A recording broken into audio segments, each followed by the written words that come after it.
kita lanjutkan pembahasan ataupun berkaitan tentang fikih kurban. Tadi sudah kita bahas pengertian kurban, kemudian dalil disyariatkannya, kemudian kita pun sudah membahas tentang hikmah daripada kurban. Maka pembahasan selanjutnya adalah tentang hukum kurban atau hukmul udhiyah. Ikhtalafal fuqaha fi hukmil udhiyah. Hal hiya wajibah am hiya sunnah? Para ulama fikih berbeda pendapat dalam masalah hukum hewan kurban ini, hukum berkurban ini. Ada yang mengatakan wajib, ada yang mengatakan sunnah. Apakah termasuk yang wajib ataukah termasuk yang sunnah? Faqala Abu Hanifah wa ashabu, berkata atau berpendapat Imam Abu Hanifah dan sahabat-sahabatnya, innaha wajibatun, sesungguhnya berkurban itu merupakan wajib marrah sekali fi kulli am al mukimin, setiap tahun bagi yang mukim min ahlil amsar. Artinya bahwa pendapat Imam Abu Hanifah, kurban ini hukumnya wajib bagi seseorang yang mukim, yang tidak musafir. Dan ini setiap individu wajib melakukan kurban. Ini pendapatnya Imam Abu Hanifah. Sedangkan pendapatnya dua sahabatnya, yaitu Abu Yusuf dan Imam Muhammad, bahwasanya kurban itu sunnah muakkadah. Sunnah yang ditekankan karena Nabi besar Muhammad SAW tidak pernah meninggalkannya. Ini dari mazhab yang pertama, yaitu mazhabnya Hanafiyah dan juga dua sahabatnya. Wa qala ghairul Hanafiyah, dan berpendapat selain dari mazhabnya Hanafiyah bahwa kurban itu innaha sunnatun muakkadatun ghairu wajibatin. Bahwasanya kurban itu merupakan sunnah muakkadah, sunnah yang ditekankan, ghairu wajibatin, tidak atau bukan wajib. Makanya wa yukrahu tarkuha lil qadir 'alaiha. Dan makruh hukumnya meninggalkan berkurban bagi yang mampu. Jadi kebalikan daripada sunnah itu adalah makruh. Jika kita berikan kemampuan oleh Allah SWT, kemudian tidak berkurban, maka itu termasuk yang makruh. Maka berusaha kita untuk berkurban. Kemudian, ini pendapat yang lain, ya, pendapatnya mazhab Syafi'iyah. Kalau mazhab Syafi'iyah, bahwasanya kurban itu sunnah ain lil munfarid fil umri marrah. Sedangkan mazhab Syafi'iyah bahwa kurban itu sunnah ain, yaitu sunnah setiap individu dalam seumur hidup satu kali.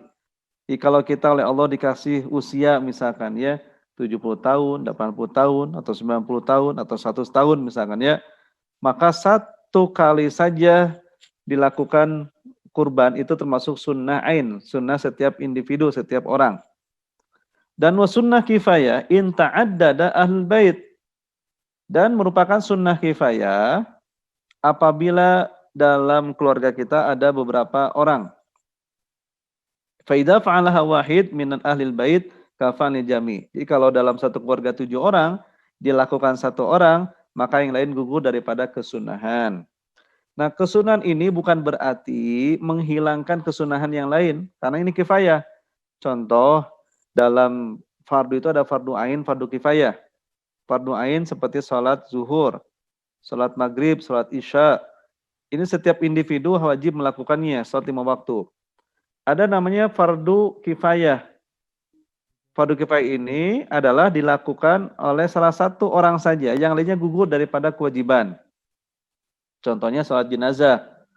Dalam satu kampung situ ada yang meninggal dunia, kemudian ada yang menyolatkan satu orang, maka yang lainnya gugur daripada kewajiban. Tapi kalau orang tersebut mau ikut bergabung untuk sholat jenazah, tentu dapat kebaikan.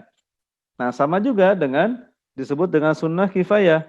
Sunnah kifayah ini adalah kalau saya misalnya sudah melakukan, istri saya mau melakukan, maka dapat kesunahan. Tapi kalaupun tidak, sudah kifayah, sudah cukup. Ya, sama seperti tadi fardu kifayah. Bukan berarti satu domba kemudian jadi untuk 7 orang, bukan. Jadi ini pengertian yang tentu tidak tepat, ya.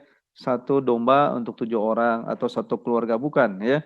Tapi namanya sunnah kifayah itu sudah cukup kalau saya melakukan, maka yang lain gugur daripada kesunahan. Tapi kalau istri saya, anak saya mau ikut berkurban, itu merupakan kesunahan yang sangat luar biasa dan dilakukan itu dapat pahala.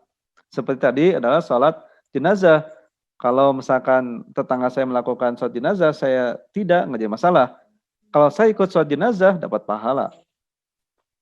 Nah, kemudian sahabat MGT yang Allah muliakan, tentu ini berdasarkan dalil. Kenapa mazhab Hanafiyah ini mengatakan wajib? Sebagaimana juga dijelaskan dalam hadis, Rasul menyampaikan, man wajada sa'atan falam yudahi falyaqrabanna musallana. Barang siapa yang diberikan oleh Allah keluasan rizki dan dia tidak berkurban, fala yaqrabanna musallana, maka janganlah dia mendekati tempat salat kami. Ini teguran keras dari Nabi besar Muhammad SAW, dikarenakan oleh Allah rizkinya, tapi dia tidak mau berkurban, maka jangan sekali-kali mendekati tempat salat kami. Maka ini merupakan peringatan dan termasuk hukumnya wajib pendapat mazhabnya Hanafiyah.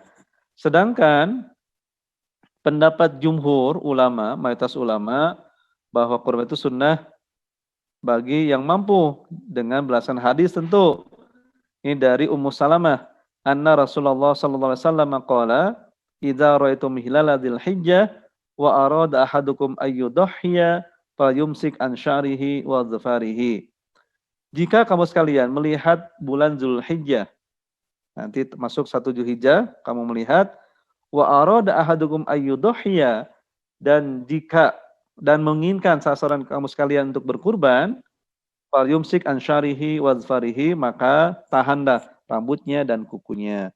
Berarti di situ ada iradah, ada keinginan, maka termasuk hal yang disunahkan.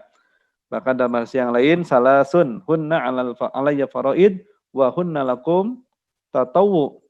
Ada 3 yang bagiku adalah wajib, bagi kamu sekalian adalah sunnah, yaitu al-witru wan nahru wa salatu duha, yaitu salat witir, berkurban, dan salat duha bagi Rasul itu wajib, bagi kita adalah sunnah, dan banyak hadis yang lainnya. Maka bagi kita termasuk yang sunnah muakkadah. Baik, sahabat GTV Allah muliakan, ini berkaitan tentang masalah kurban. Ini tentu masih banyak penjelasannya, belum kita bahas berkaitan tentang syarat-syaratnya, hewan sembelihan seperti apa, cara menyembelihnya, cara membagikannya, dan insya Allah akan kita bahas pada pertemuan yang akan datang. Mudah-mudahan bermanfaat, mudah-mudahan kita dimampukan oleh Allah untuk berkurban, dan mudah-mudahan kita senantiasa tiap tahun berkurban karena kebaikan itu sendiri. Silahkan bagi Sahabat TV yang akan nanti berkurban, mulai dari sekarang mempersiapkan diri, cari yang paling baik, yang besar, dan nanti ada warna-warna hewan kurban yang terbaik. Insya Allah akan dibahas pada pertemuan yang akan datang. Terima kasih, mudah-mudahan bermanfaat. Assalamualaikum warahmatullahi wabarakatuh.